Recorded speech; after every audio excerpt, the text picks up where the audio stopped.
বন্ধুরা, গঙ্গা নদীর অবস্থা খুব খারাপ, শোচনীয় গঙ্গা নদীর অবস্থা। আগে যে পরিমাণ ছিল আর কি, গঙ্গা নদীর জল যতটা ভালো ছিল, এখন কিন্তু জল খারাপ হয়ে গেছে। ঠিক আছে, তোমরা এটা গুগল সার্চ করলে দেখতে পারবা এখনকার অবস্থা, আমাদের ইন্ডিয়ার অবস্থা। গঙ্গা নদী ভাই, জল যেটা আছে সেটা পানীয় জল তো দূরে থাক ভাই, চান করার মতো অবস্থা নেই গঙ্গা নদীর।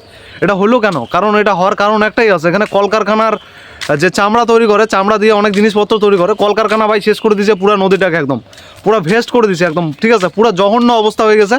আর আমি চাই সরকার এর বিরুদ্ধে সরকার স্টেপ নিক, না হলে কিন্তু খুব তাড়াতাড়ি একটা ইন্ডিয়ার রিলিজিয়ান যারা গঙ্গা নদীর উপর বিশ্বাস করে, তারা ভাবে যে গঙ্গা একটা পবিত্র ধর্ম, মানে আমাদের ধর্মের মধ্যে পড়ে গঙ্গা মাতা, গঙ্গা, ঠিক আছে, গঙ্গার জল পান করে, এমনকি গঙ্গার জলে চান করলে বলে অনেক পাপ নাকি পুণ্য হয়ে যায়। ঠিক আছে, সেই গঙ্গার অবস্থা ভাই এখন খুব খারাপ হয়ে গেছে। ঠিক আছে, তোমরা যদি মনে হয় যে আমি ভুল কিছু বলছি, তোমরা গুগলে দেখতে পারো, সার্চ করে দেখতে পারো গঙ্গা নদীর বর্তমান কন্ডিশন, জলের অবস্থা কীরকম আছে। ঠিক আছে, খুবই ভয়ঙ্কর ভাই, খুবই ভয়ঙ্কর, এতটাই খারাপ হয়ে গেছে এখন, এটা পানীয় জল পান করার মতো অবস্থা নেই। ঠিক আছে, আর 90% রোগ হয় মানুষের জলের কারণে। ঠিক আছে, খারাপ জল পান করলে মানুষের 90% রোগ হয়।